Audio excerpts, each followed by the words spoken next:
Assalamualaikum warahmatullahi wabarakatuh.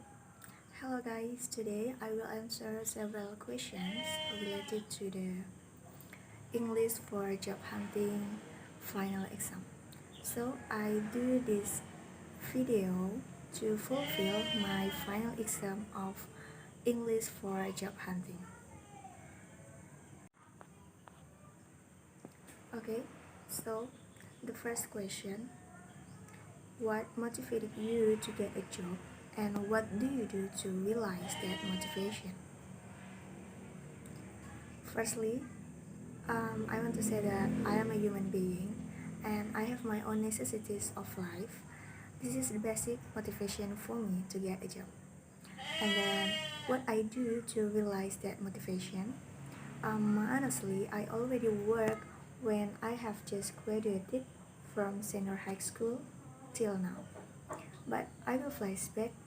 At that time, I tried to looking for several information about job vacancy, and not only silent.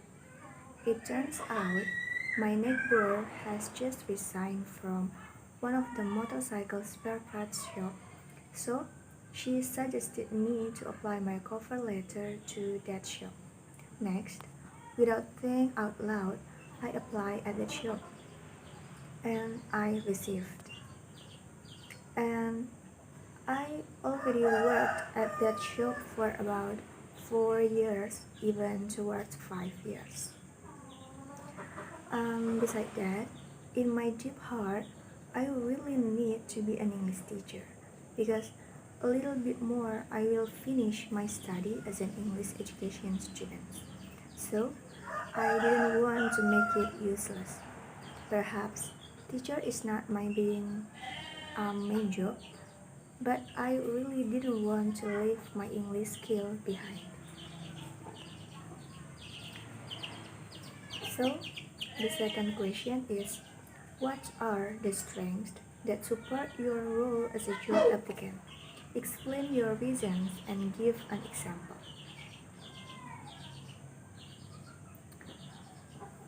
Yeah, I'm one of the person who never give up. I really respect for cooperative skill in working. I am good enough in speaking, and the important things, I am a friendly co-workers. Why do I make myself for that way? It because in workplace, I'm not the only one. There are my co-workers, my boss, and my buyer also, and the buyer also. In the workplace, we have to control our emotional, so that the work can go smoothly.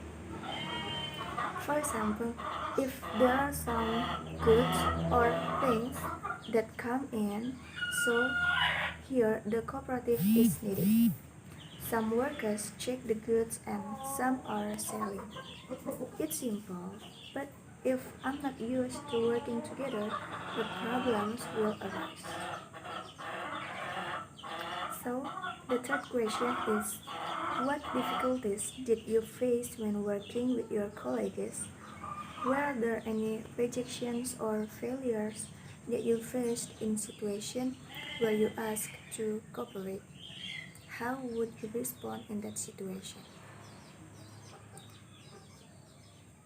And what efforts do you make to stay focused on achieving the goals that have been planned in establishing cooperation? Okay, so after I have been working for about 4 years, I really got a lot of difficulties in that workplace. First, about how to memorize all type of things at that shop. It's not a simple thing, right? But to overcome that difficulties, both my boss and my coworkers suggest me to read the name of things in the free time, just like remembering what the thing is, because it will make my insight better. And then about the buyer, there are so many types of buyer. There are good and some that are not good buyer. There are a buyer, sorry. So there is a buyer who doesn't know the thing that they want to buy. Then they angry with me. It's really weird, right? This is mental training, I think. Here I am asked to cooperate with my mentality. Next, about the co-workers in the workplace.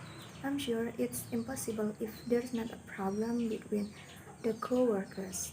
And how do I overcome this? Here, I think it's be the mouth training. We have to able to set my mouth, keep my mouth still calm. Because the frequent problems which usually happens between co-workers is I or we cannot keep our mouth. So it is really training to think clearly before speak with the co-workers. And last is about with my big boss. It is really nice if we close with our boss, but don't let's get complacent because we work under the boss orders, so we remain consistent in working, maintaining good manners in speaking to the boss. Okay, thank you for your attention. Wassalamualaikum warahmatullahi wabarakatuh.